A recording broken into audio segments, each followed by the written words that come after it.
নমস্কাৰ আমাৰ বিস্মাৰ্ট ইউটিউব চেনেলটিলৈ সকলোকে পুনৰবাৰ স্বাগতম জনাইছোঁ।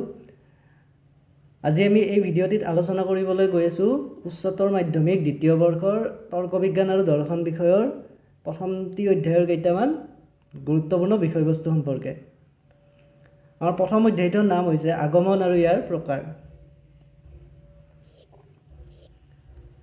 এই অধ্যায়টিত পৰা ফাইনেল এক্সামত প্ৰায় 14ৰ পৰা 16 নম্বৰ অহা দেখা যায়।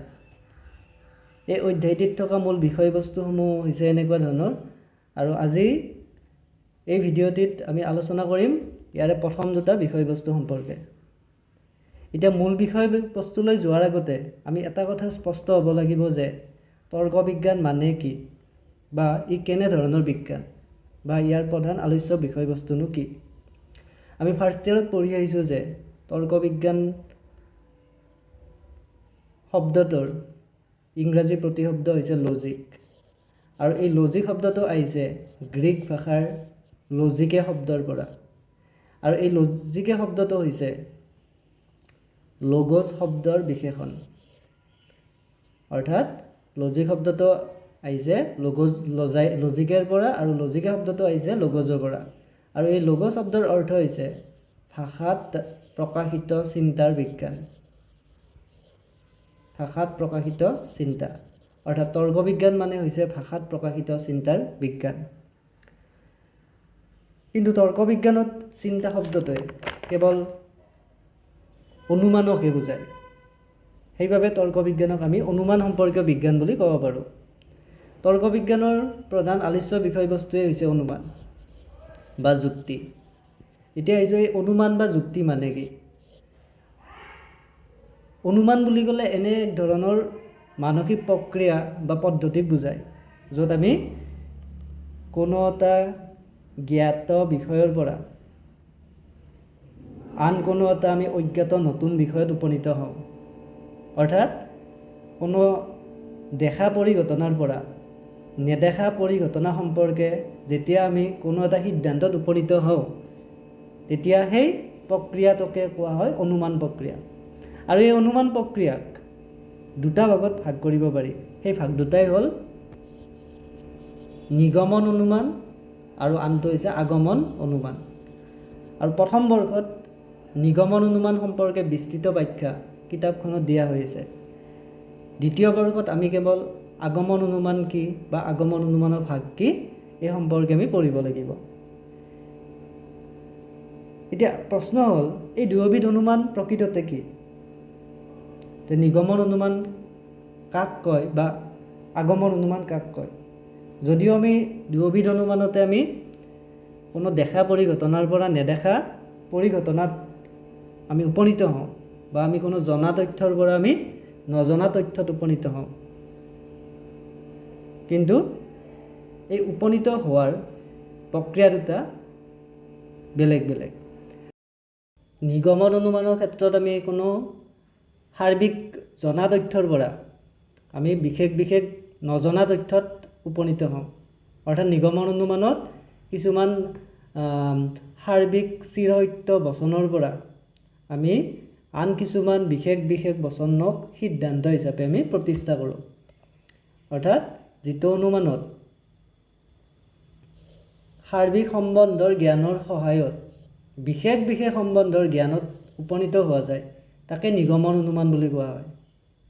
অৰ্থাৎ নিগমন অনুমানত যদি আমি জানো যে কোনো এটা সাৰ্বিক বচন বা কোনো এটা সাৰ্বিক বাক্য সত্য, আৰু সেই সত্য বাক্যটোৰ সহায়ত আমি যিকোনো বিশেষ বস্তু বা ঘটনা সম্বন্ধে আমি এটা সিদ্ধান্ত দিব পাৰোঁ। যে উদাহৰণ হিচাপে আমি ল'ব পাৰোঁ যে সকলো গ্ৰহই সূৰ্যৰ চাৰিওফালে ঘূৰে। ই হৈছে এটা চিৰসত্য বাক্য বা চিৰসত্য বচন, আৰু এই বচনটোৰ সহায়ত আমি আন কিছুমান বিশেষ ঘটনা সম্বন্ধে আমি সিদ্ধান্ত দিব পাৰোঁ। যেনে নেপচুন হয় এটা গ্ৰহ, গতিকে আমি সিদ্ধান্ত এটাত উপনীত হ'ব পাৰোঁ কি যে নেপচুন গ্ৰহেও সূৰ্যৰ চাৰিওফালে ঘূৰে। এনেকুৱা ধৰণে আমি কোনো সাৰ্বিক বচনৰ পৰা বিশেষ বচন এটাক সিদ্ধান্ত হিচাপে যেতিয়া আমি অনুমান কৰোঁ, তেতিয়া সেই অনুমানবিধক কোৱা হয় নিগমন অনুমান। আনহাতে আগমন অনুমান হৈছে এনেকুৱা এক অনুমান য'ত আমি কিছুমান বিশেষ বিশেষ ঘটনা দেখি কিছুমান বিশেষ বিশেষ ঘটনা পৰ্যবেক্ষণ কৰি সেই পৰ্যবেক্ষণৰ ভিত্তিত আমি এটা সাৰ্বিক সিদ্ধান্তত বা সাৰ্বিক সম্বন্ধৰ জ্ঞানত যেতিয়া উপনীত হওঁ তেতিয়া সেই অনুমানবিধক কোৱা হয় আগমন অনুমান। অৰ্থাৎ বিশেষ বিশেষ ঘটনা কিছুমান আমি দেখিলোঁ আৰু দেখি সেই ঘটনাবিলাকৰ ওপৰত ভিত্তি কৰি যেতিয়া আমি এটা সাৰ্বিক সিদ্ধান্তত আহোঁ তেতিয়া সেই অনুমানবিধক কোৱা হয় আগমন অনুমান। যেনে আমি যদি জানো যে ৰাম মৰণশীল অৰ্থাৎ কোনোবা ব্যক্তি যাৰ আমি মৃত্যু দেখিছোঁ, চ' এনেকুৱাকৈ কেইজনমান ব্যক্তিৰ আমি মৃত্যু পৰ্যবেক্ষণ কৰি আমি যেতিয়া এটা সিদ্ধান্তত উপনীত হ'ব বা আমি সিদ্ধান্ত হিচাপে যেতিয়া দিওঁ যে সকলো মানুহ হয় মৰণশীল, তেতিয়া এনেকুৱা ধৰণৰ অনুমানবিধক কোৱা হ'ব আগমন অনুমান। আৰু এই দুয়োবিধ অনুমানৰ মাজত আমি কিছুমান পাৰ্থক্য আমি দেখা পাওঁ। আৰু সেই নিগমন আৰু আগমনৰ মাজত থকা পাৰ্থক্যসমূহ হ'ল এনে ধৰণৰ। তো প্ৰথম পাৰ্থক্যটোত আছে নিগমন অনুমানৰ ক্ষেত্ৰত সদায় সাৰ্বিক সম্বন্ধৰ জ্ঞানৰ পৰা বিশেষ বিশেষ সম্বন্ধৰ জ্ঞানত উপনীত হোৱা যায়। অৰ্থাৎ এই নিগমন অনুমানবিধৰ ক্ষেত্ৰত যে এইবিধ হৈছে নিগমন অনুমান, এই নিগমন অনুমানবিধৰ ক্ষেত্ৰত আমি সদায় কেনেকৈ অনুমান কৰোঁ যে এটা সাৰ্বিক বচনৰ পৰা যে ইয়াতে লোৱা এই সকলো গ্ৰহে সূৰ্যৰ চাৰিওফালে ঘূৰে, এই বচনটো হৈছে এটা সাৰ্বিক বচন। আৰু এই সাৰ্বিক বচনটোৰ পৰা আমি সিদ্ধান্ত হিচাপে এটা বিশেষ বচনত উপনীত হৈছোঁ। এই বচনটো বিশেষ সেইকাৰণে যে ইয়াতে এটা বিশেষ গ্ৰহৰ কথাহে কোৱা হৈছে, আৰু ওপৰৰ বচনটো সাৰ্বিক এইকাৰণে ইয়াত সকলোৰে কথা কোৱা হৈছে। গতিকে সাৰ্বিক সম্বন্ধৰ জ্ঞানৰ পৰা যে সাৰ্বিক সম্বন্ধৰ এটা ইনফৰ্মেশ্যনৰ পৰা আমি এটা বিশেষ সম্বন্ধৰ ইনফৰ্মেশ্যনত আমি উপনীত হৈছোঁ, সাৰ্বিকৰ পৰা বিশেষলৈ আহিছোঁ।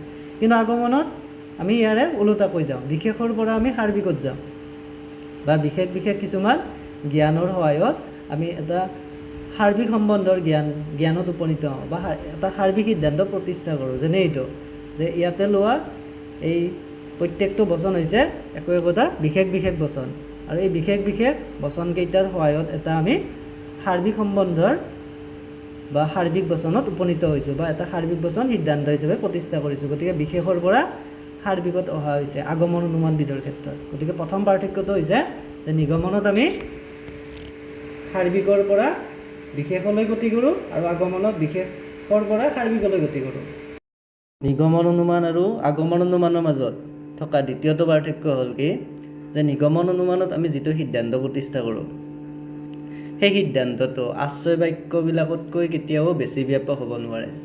ধৰা ইয়াতে আমি লৈছিলোঁ যে নিগমন অনুমানৰ এটা উদাহৰণ, আৰু এই উদাহৰণটোত সিদ্ধান্তটো হৈছে কি যে নেপচুন গ্ৰহই সূৰ্যৰ চাৰিওফালে ঘূৰে। এই সিদ্ধান্তটো হৈছে এটা বিশেষ বচন, কাৰণ ইয়াতে কেৱল এটা গ্ৰহৰ কথা কোৱা হৈছে।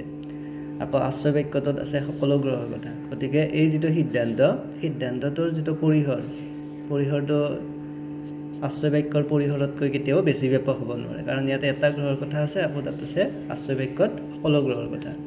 গতিকে ইয়াৰে সিদ্ধান্তটো বেছি ব্যাপক হ'ব নোৱাৰে। অৱশ্যে সমব্যাপক হ'ব পাৰে, আশ্ৰয় বাক্য আৰু সিদ্ধান্তটো সমব্যাপক হ'ব পাৰে। অৰ্থাৎ আশ্ৰয় বাক্যটো সাৰ্বিক বচন হ'ব পাৰে আৰু সিদ্ধান্তটো এটা সাৰ্বিক বচন হ'ব পাৰে। উদাহৰণস্বৰূপে আমি যদি কওঁ যে সকলো সাহিত্যিক হয় জ্ঞানী, সকলো কবি হয় সাহিত্যিক, গতিকে আমি এটা সিদ্ধান্তত আহিব পাৰোঁ সকলো কবি হয় জ্ঞানী। আৰু এই উদাহৰণটোত আশ্ৰয় বাক্যটো হৈছে এটা সাৰ্বিক বচন আৰু সিদ্ধান্তটো হৈছে এটা সাৰ্বিক বচন।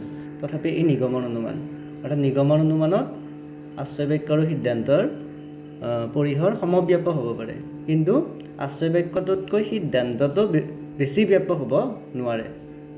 আনহাতে আগমন অনুমানৰ ক্ষেত্ৰত আশ্ৰয় বাক্যতকৈ সিদ্ধান্তটো সদায় বেছি ব্যাপক। আশ্ৰয় বাক্যবিলাক আগমন অনুমানৰ বিশেষ বচন, আগমন অনুমানৰ প্ৰত্যেকটো আশ্ৰয় বাক্য হৈছে একো একোটা বিশেষ বিশেষ বচন। ইয়াতে ৰাম হয় মৰণশীল, এইটো এটা বিশেষ বচন, কাৰণ এজন ব্যক্তিৰ কথা কোৱা হৈছে, বা হৰি হয় মৰণশীল, সেইটোও এটা বিশেষ বচন।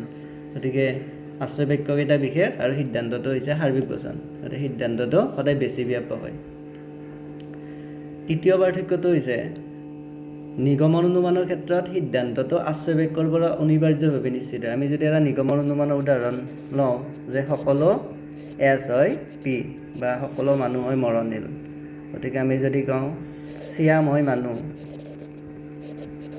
শ্যাম হয় মানুহ, গতিকে আমাৰ সিদ্ধান্ত হ'বই যে শ্যাম হয় মৰণশীল। এইটো হ'বলৈ বাধ্য।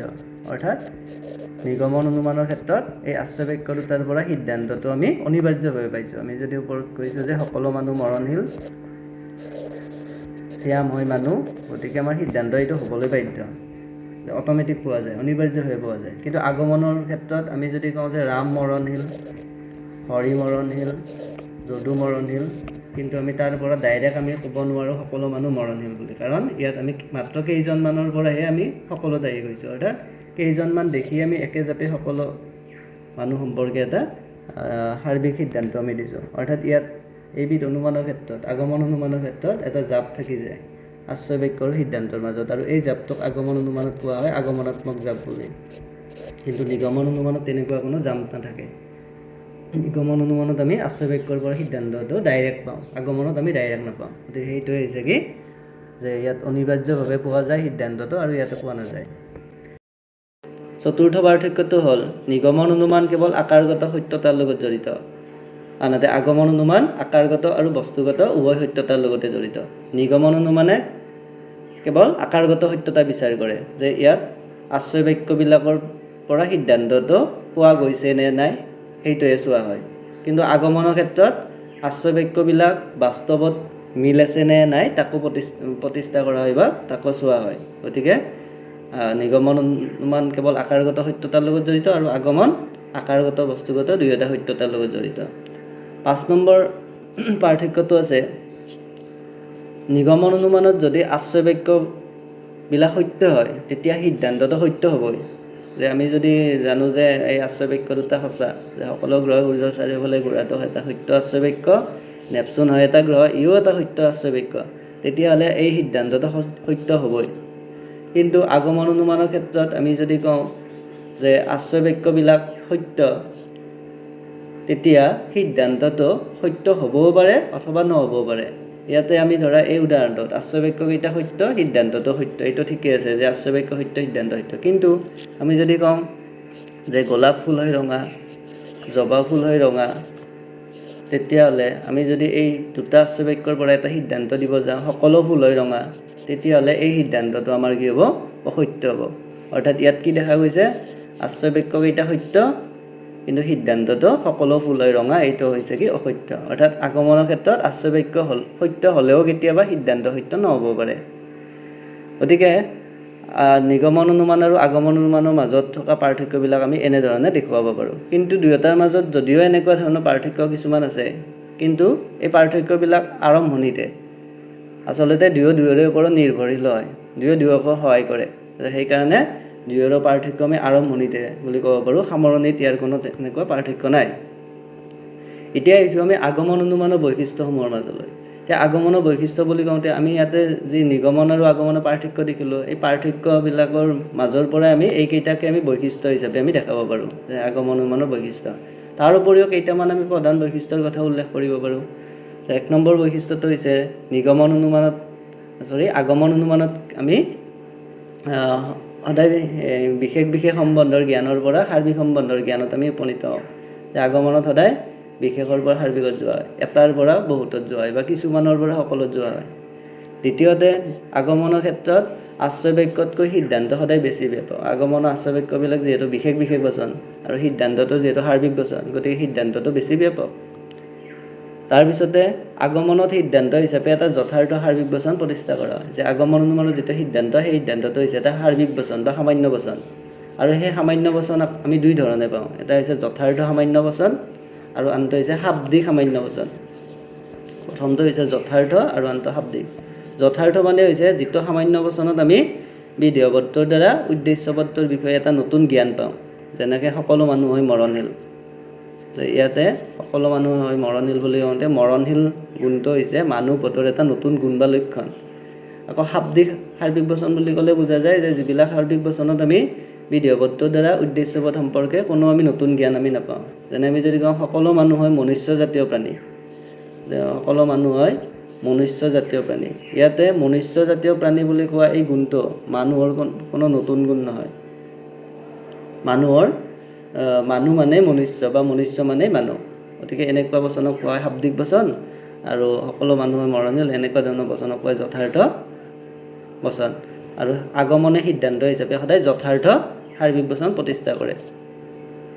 তাৰপিছতে 4 নম্বৰ পাৰ্থক্য বৈশিষ্ট্যটো যে আগমনৰ মূল লক্ষণ আগমনাত্মক জাপ থাকে, যে আগমন অনুমানত এটা জাপ থাকে। এনেকুৱা জাপ আগমন অনুমানত আমি সদায় কেইটামানৰ পৰা আমি হঠাৎ সকলোত আহোঁ, কেইটামান দৃষ্টান্ত দেখিয়ে বা কেইটামান বিশেষ ঘটনা পৰ্যবেক্ষণ কৰিয়ে আমি এটা সাৰ্বিক দৃষ্টান্ত এটা প্ৰতিষ্ঠা কৰোঁ।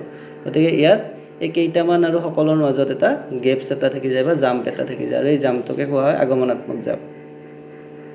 তাৰপিছতে এইটো আমি পাইছোঁ যে আগমন অনুমান আকাৰগত আৰু বস্তুগত দুয়োটা সত্যতাৰ লগতে জড়িত, এই দুয়োটা সত্যতা বিচাৰ কৰে। আৰু শেষত আগমন অনুমানত যেতিয়া আমি এটা সিদ্ধান্ত প্ৰতিষ্ঠা কৰোঁ তেতিয়া আমি কিছুমান বিশেষ দৃষ্টান্ত পৰ্যবেক্ষণ কৰোঁ। অৰ্থাৎ আগমন অনুমানত পৰ্যবেক্ষণৰ ওপৰত নিৰ্ভৰ কৰিয়ে সিদ্ধান্ত প্ৰতিষ্ঠা কৰা হয়। আমি নেদেখাকৈ কেতিয়াও আমি এটা সিদ্ধান্তত আহিব নোৱাৰোঁ।